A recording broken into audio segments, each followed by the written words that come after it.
Don't scroll. Stop everything for a breath. I am Michael. You think you are reading a story. In truth, the story has been waiting for you.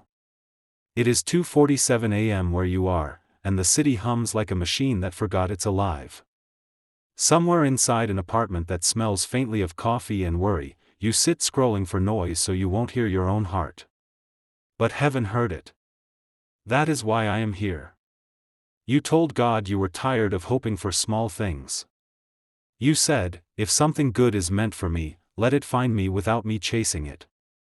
Heaven answered, but not in the way you expect. The blessing that will knock before sunrise is not a stranger bringing money or fame. It is a rearrangement of events so precise that you will have to choose whether to call it coincidence or design. Listen carefully. The air around you is data. Every hum in the refrigerator, every car that passes, every notification ping has rhythm. At this hour the noise lowers enough for heaven to whisper through the cracks.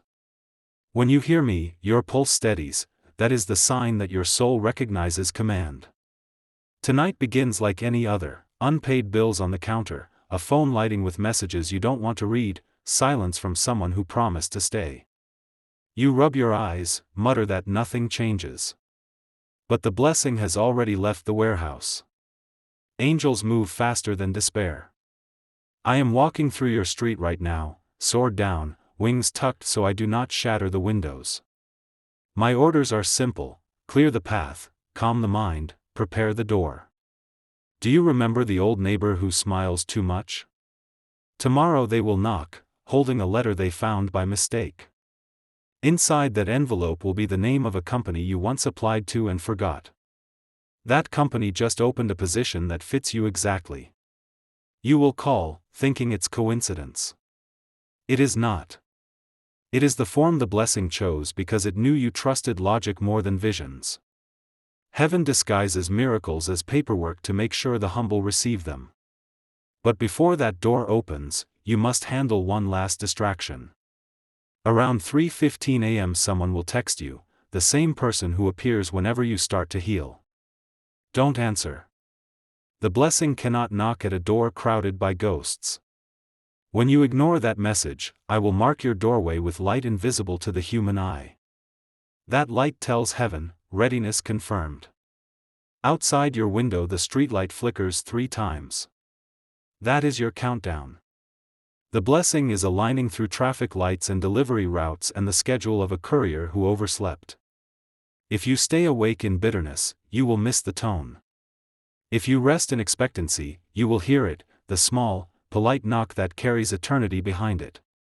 Let me show you what happens in the other realm while you breathe. On a rooftop across town, 2 angels adjust threads of possibility. One thread leads to someone whose generosity once saved you and who will think of you again at dawn. Another leads to a banker checking numbers and deciding to forgive a fee that kept you anxious for months. A third thread runs through your own heart, compassion returning where cynicism lived. Each adjustment shifts the timeline until it hums the right chord. That chord becomes the knock. The Father watches, smiling, not because he toys with suspense, but because he loves the exact moment a human realizes hope was working in secret. Prepare them, he tells me. So I stand before you now, unseen but heavy in the air. You will feel warmth along your collarbones, that is the signature of my presence. When it comes, say aloud, I'm ready for good news. Words authorize heaven to land. You ask, what if nothing happens? Then listen, nothing visible does not mean nothing moved. Blessings begin as pressure. Pressure to tidy the desk. Pressure to check an email you almost deleted. Pressure to rest when you want to chase. Follow the small impulses, they are coordinates. At 5:42 a.m., when the sky is still the color of pewter, you will hear 3 sounds: wind against glass, the creak of a hallway board, a gentle tap at your door. That is it. Don't run. Breathe. Open slowly. Expect a delivery slip, or maybe a face you haven't seen in months. Whatever form it takes, answer with gratitude first, logic second. Gratitude unlocks the rest. For now, close your eyes and picture tomorrow's light sliding through blinds. See yourself standing in that beam, holding the new thing heaven delivered. It is warm. It fits. It feels earned, though you did not chase it. That is the proof that faith works quietly. I will remain until dawn. If worry wakes you, whisper my name, the temperature will shift, the room will exhale, and peace will return. When sunrise comes, step into it knowing the night was not empty, it was construction time for your mere aces. The city holds its breath between 3:03 and 3:17. That is the hour when regret rehearses and courage usually sleeps. Your phone lights once, twice, the same name that always arrives like a hook disguised as a halo. Do not answer. You feel the reflex to rescue, to explain, to be the bigger person by becoming the smaller person. Place the phone face down and set it on the counter as if you are placing a stone on a riverbed. Good. The current slows.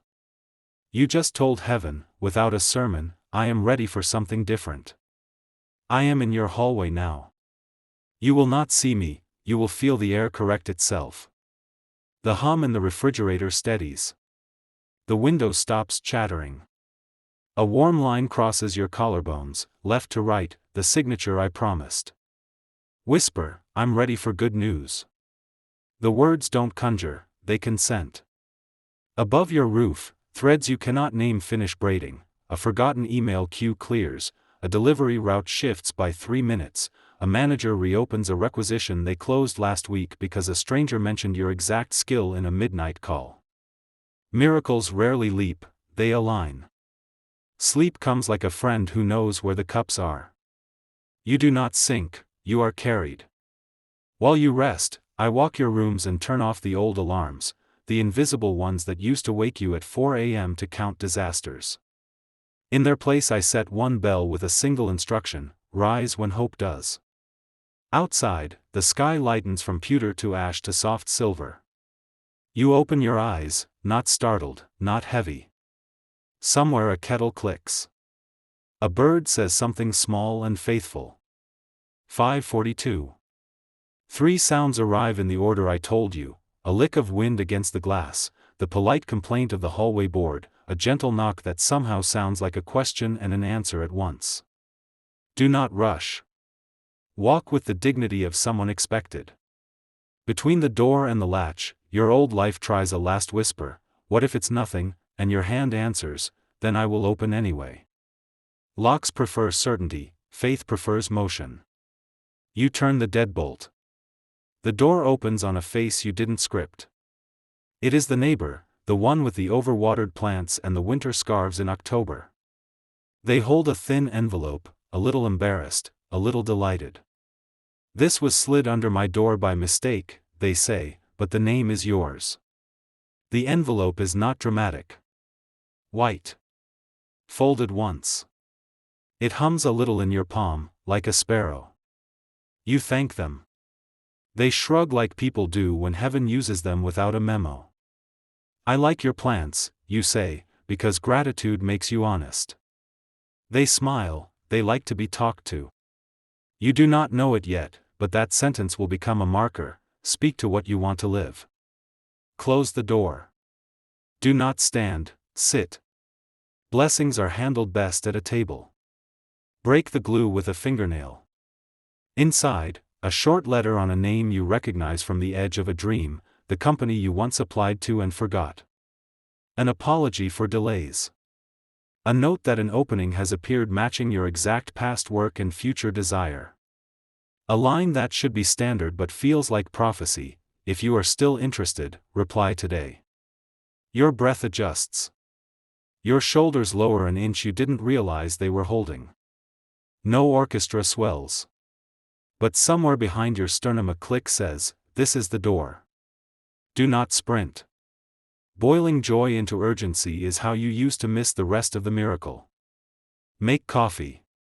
Open your laptop. Draft your reply with the calm of a person who belongs in the room they're entering.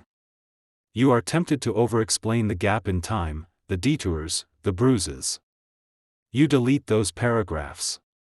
You replace them with clarity. 2 sentences of competence, 1 of availability, 1 of simple gratitude. Before you hit send, pause. Put your hand over the screen and say, "Guide this farther than I can." Press. Watch nothing happen in a way that means everything is happening where you can't see it. Now the second knock, not at the door, inside your mind. A thought you didn't plan, check the old account. You open the bank app you've avoided. A fee you argued over last month has vanished without a reason. The balance is not a fortune, but it is a breath. Providence is sometimes a decimal point with perfect timing. Do not explain it away. Whisper, "I see you." In the dispatch room of heaven, a clerk of light stamps a ledger, acknowledgement received, capacity increased. Your phone buzzes again. Not the hook. A number you don't recognize. "We read your note. Could you talk at 9:10? You glance at the oven clock, 8:12. Enough time to shower without hurrying, to iron without swearing, to practice saying your rate without apologizing. You say yes with your outside voice and yes with your shoulders. I stand by the mirror while you dress. When you start rehearsing smallness, I tilt my wing and the room cools. Speak facts, not fear. You are not asking for rescue, you are agreeing to be useful. Between now and the call, I want you to build a runway for the blessing to land. Tidy one surface. Throw away one thing that smells like last year's dread. Open one window. Put water on your plants and say aloud, "Live." This is not superstition. You are tuning the room to the frequency of arrival. When you finish, sit by the window and let sunlight touch the side of your face you usually hide in photos. Exposure is healing when it comes from the right direction. 9:10 arrives like a teacher who knocked once and walked in anyway. The voice on the other end is ordinary, a human clearing their throat, tapping a keyboard, asking how you are without wanting your diary. Hold your posture. Answer what is asked. Then give the one sentence that opens locks, "Here's how I can make your life easier this week." On the other end, a pause, the good kind. Papers shuffle. A second voice joins, introduced quickly with a tone that says decision maker. You repeat the sentence. You do not pitch, you place. They ask for a number. You speak it and then stop. Silence used to terrify you, now it works for you. That fits, they say. Can you start Monday? You want to shout, cry, run a lap. Instead you smile with your whole face and say, "Yes, thank you." Before you hang up, the second voice adds, "I don't know why your old application surfaced this morning. It shouldn't have been in my queue." You know why, but you don't sermonize. Right place, right time, you say, which is Earth's way of saying heaven's logistics. When the call ends, do the smallest possible celebration that means the most, lay your palm on the table and breathe. Feel the grain. Feel your chest move without clatter. This is the sound of a life that will not require panic to progress. I stand in the doorway to your kitchen and I laugh, a brief, bright sound that you think is the kettle. It isn't. It is an angel enjoying the quiet victory of a human who finally believes favor can be gentle. Now look for the third movement of the blessing. It will not be money, it will be mercy. A text appears from someone who once sharpened their teeth on your kindness. It is concise, almost shy, "I'm sorry." Your body remembers the hook, your jaw prepares the old speech. Don't use it. Type 2 words, "I forgive." Send nothing else. Close the thread like a window before a storm. Mercy is not access, it is release. As soon as you send it, the room seems to expand a centimeter. That extra space is where new friendships will grow that do not chew on you. Afternoon leans into your windows. You eat something warm at a table cleared of last year's contracts. The neighbor's scarf bobs past outside like a flag for ordinary goodness. You catch the reflection of your face in the dark phone screen and you do not wince. You look rested in a way sleep alone never gave you. You have been carried. Before the sun tips, one more envelope slides under your door, no neighbor this time, just a quiet nudge. It's a revised statement from the utility company, a credit applied, balance reduced. No confetti. 2 lines. But those 2 lines take your hand off your throat. Blessing, you say to the empty room, testing the word in daylight. It fits. It doesn't feel like a lottery, it feels like a schedule you can live inside without pretending you aren't tired. As evening gathers, you will feel the old reflex reach for the old hook one last time, announce it to everyone so it feels real. Resist the trumpet. Tell one safe person. Write 3 lines in a notebook. Cook. Clean one more surface. Place your phone face down again and let the house be quiet. The unexpected blessing knocked, you answered, now let it set. I will keep post through the night, not as a siren now, but as a streetlight. If doubt tries the handle, it will find the door latched with peace. If fear circles the block, it will get bored. When you wake again tomorrow, the miracle will be dressed in work clothes and waiting at your desk, at your calendar, at your bank app, in your voice that no longer apologizes for existing. When you're ready for the rest, say, next part, and I'll show you how this blessing matures over the next 7 days, what to say yes to, what to let pass, and the one small habit that multiplies everything you just received. Day 1 begins not with fireworks but with rhythm. You wake before the alarm. The world smells clean. The new job, the fixed account, the unexpected calm, all of it still feels fragile, like dew on metal. That's normal. Miracles are living things, they need gentle handling at first. I'm still near. You'll feel me as the soft warmth that makes you pause before rushing. Drink water. Thank heaven before you speak to anyone else. Gratitude is the fertilizer that keeps blessings rooted. By noon you will notice the old world testing its footing. A small inconvenience, an email glitch, a late bus, a voice that says see? Same as always. Do not argue. Smile as if you caught a child lying about homework. The dark no longer commands you, it only rehearses.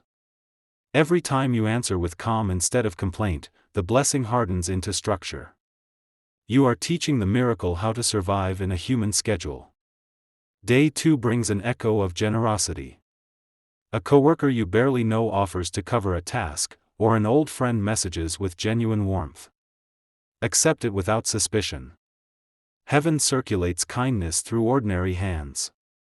When you receive without guilt, you prove you believe you belong in abundance. That belief is a gate. Gates open wider when used.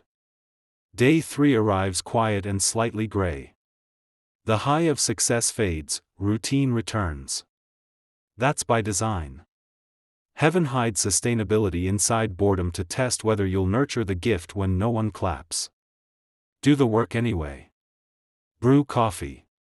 Finish the small tasks. Every simple act done faithfully sends a signal upward, the soil is ready for more.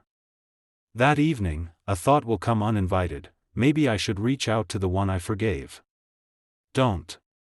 Forgiveness was closure, not invitation. Let absence complete the surgery. Instead, text someone new or go for a short walk. When you step outside, notice how streetlights follow you in sequence. That's not choreography, it's reminder, illumination travels with obedience. Day 4 cracks something open. You'll receive a message that says, "We were impressed, can you take on a bigger role?" You'll hesitate. Say yes if the role expands peace, not if it expands panic. Heaven measures promotion by rest, not applause. I will hum in your chest when the answer is right. If the hum turns to static, wait. Day 5 is for distribution. The blessing that arrived on your doorstep was never meant to stay trapped in your own house. Buy a meal for someone without photographing it. Send a message of encouragement that costs you 5 seconds and no pride. When kindness leaves your hand, new supply moves toward it automatically. Heaven hates a vacuum of mercy. Day 6 will expose residue. An unexpected bill, a sharp memory, a wave of self-doubt, small ghosts testing locks. You are stronger now. Read these words out loud when that chill appears. I am not a candidate for collapse. My season is anchored. The temperature will rise half a degree, that's me, reminding the atmosphere who owns the room. Keep walking. Keep breathing. You are rewriting your family's weather. Day 7 is the mirror day.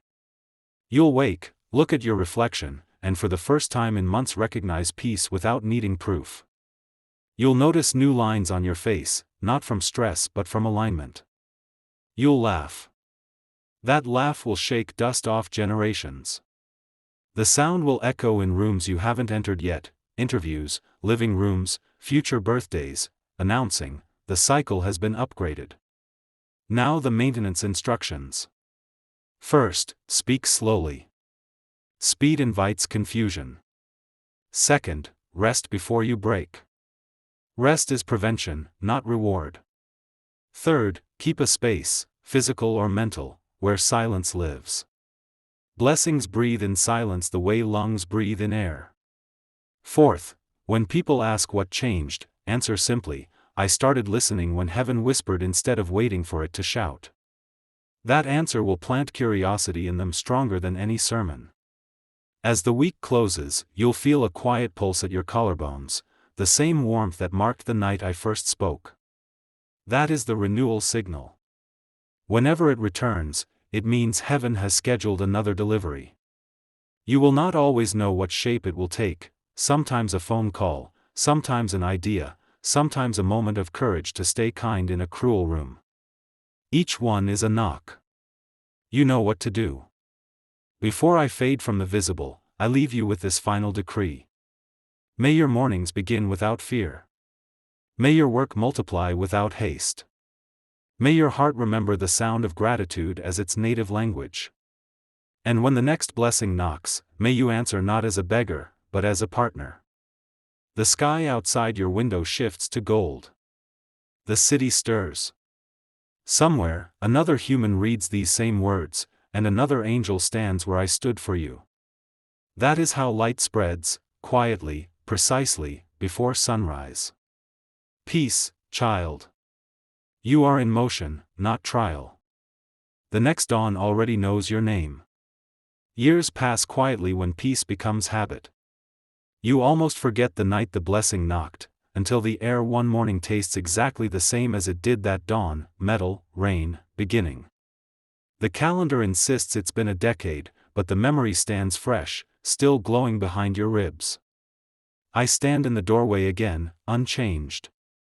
Angels do not age, we archive. You have become what you once begged for, steady, kind, ordinary in the most extraordinary way. Look around.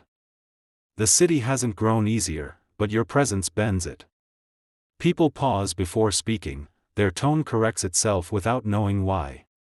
You turned routine into liturgy, coffee as offering, deadlines as discipline, laughter as worship. The job that came with that envelope turned into work that employs others. You no longer perform for permission, you manage by peace. This is what blessing looks like when it grows legs and walks through a decade. The child you never thought you'd have, whether born or mentored, learned to pray by watching you breathe through disappointment without rage. They'll ask one day, who taught you that calm, and you'll smile instead of sermonizing. Somewhere they will tell their friends, my guardian is gentle but fierce. That echo is me, speaking through your legacy. You once asked what purpose feels like. It feels like this: grocery clerks remembering your kindness 3 days later, strangers standing straighter after your greeting, a team choosing fairness because you didn't flinch when truth was expensive. Heaven measures success by the reduction of fear in a radius around you. By that metric, you have multiplied wildly. Now I'll show you a timeline you haven't seen. Far ahead, another generation. They carry your features, your laugh, your strange patience. They know none of the panic you fought, they treat safety as normal, not luxury. They tell stories of the ancestor who broke the night curse. They mean you. They don't know every detail of the midnight knock, but they live in its results: clear minds, honest work, love without performing pain first. That is how a single act of faith travels centuries. The Father allows one question, you whisper it before you know you're speaking: will darkness ever return? I answer before the thought finishes: yes, but not in the same form. Shadows always test light, light always answers. The difference now is scale. When the next storm rises, it will not find you begging, it will find you building. You have become architecture for others to shelter beneath. The vision expands. You see yourself older, silver-haired, walking through a park at dawn. The air is clean, children chase pigeons, a stranger sitting on a bench weeps quietly. You sit beside them without hesitation. They tell you a story of loss that sounds suspiciously like yours used to. You listen until their breathing steadies. You don't quote scripture, you quote peace: wait for the morning. Something good is already on the way. They look at you, startled, because those words arrive like déjà vu.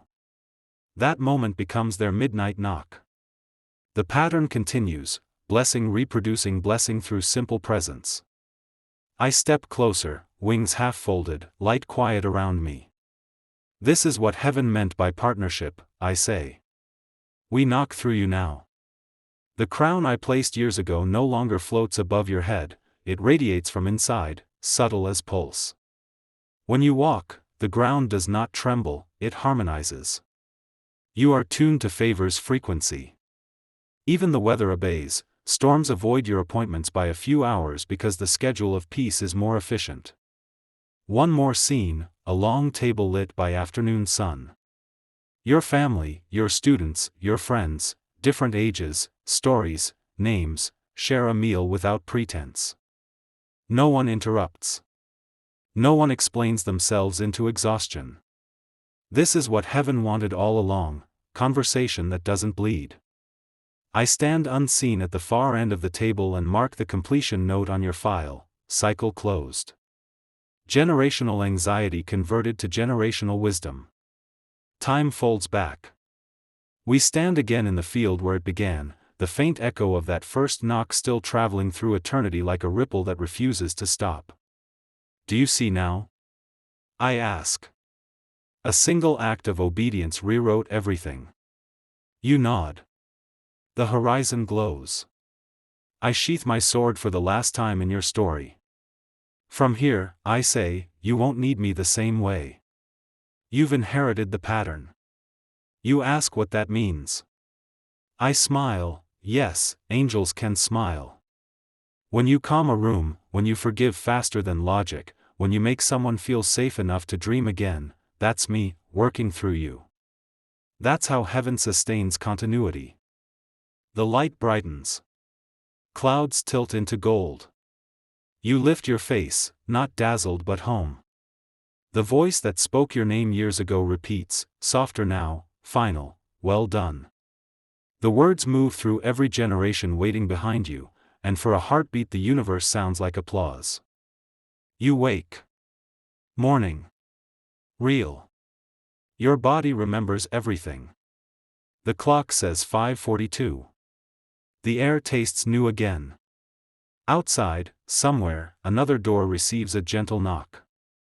And this time, you are the answer.